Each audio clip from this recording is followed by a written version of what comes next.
Yes.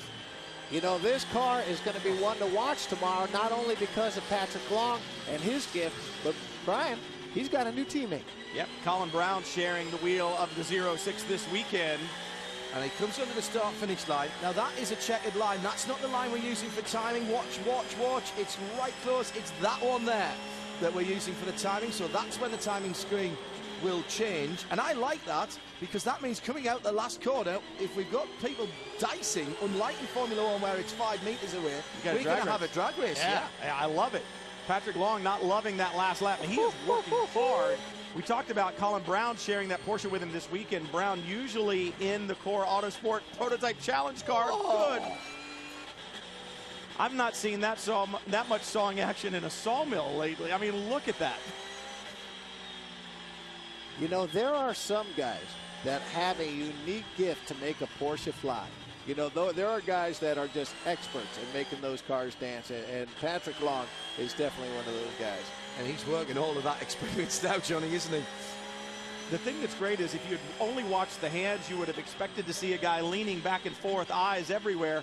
But then when you put the headshot in with the hands, he's very calm, cool, and collected. One hand through that corner.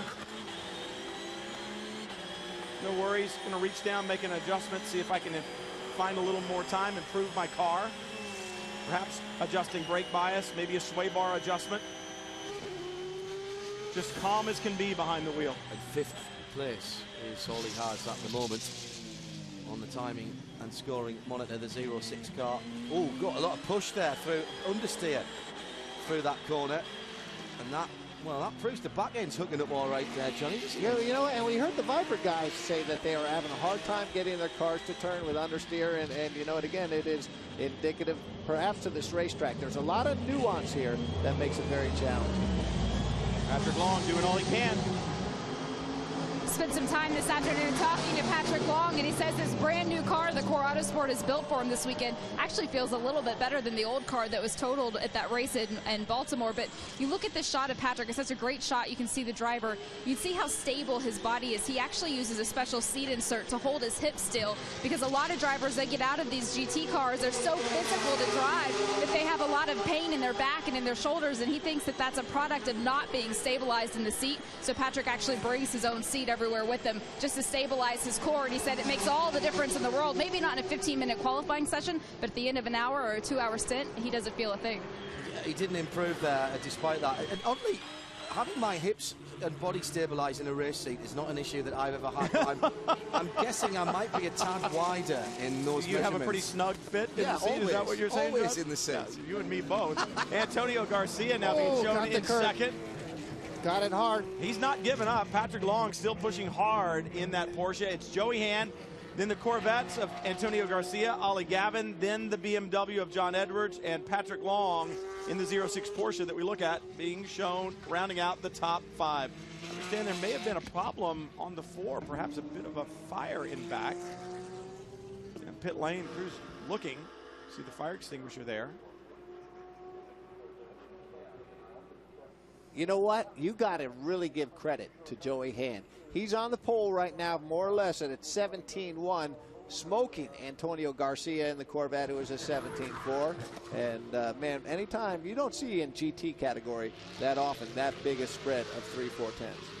Well, and you think, too, that perhaps Joey Hand spending a lot of time in Europe this year. I know that DTM has had a lot of wet races this year, so he's been in the rain a lot. That may give him just that little bit of extra edge. Just a quarter of a second in front of Antonio Garcia, but John Edwards in the sister BMW, the 56, being shown in 4th. He's going to need 0.4 of a second, half a second maybe, to improve a position. We'll see if he's got it this lap. This is his last time. The track a little bit drier, but that's not necessarily a good thing if he's worn out those range tires. Yeah, I don't know whether he's gone that far. When I talked to guys earlier, they told me that the range were holding up pretty good. It's really just a matter of being able to maintain your momentum, be nice and smooth. Now, this is going to be fun. We talked earlier, the carousel. They're up into 3rd gear, 4th gear. They might be even tapping into 5th gear here. How important is traction control? It's your best friend. Whoa, man, he's running out there deep. Why he's still But you know what is so cool about traction control? When you've got it set up right, you get your car pointed in, you roll into it, but then you go to full throttle and you rely on the computer to decide how much grip you have on the rear, What's He's he got? A good one going. Smooth on the way out. John Edwards up through the gears, looking for a half a second to improve one position. To the line. Man, I tell you what, that turns into a long straightaway when you accelerate off that last corner, doesn't it? Edwards just 0.2 of a second off of his fastest time, but he needed a half a second to improve. So not going to work, but BMW's on the first 2 rows and Corvettes on row 1 and 2 as well.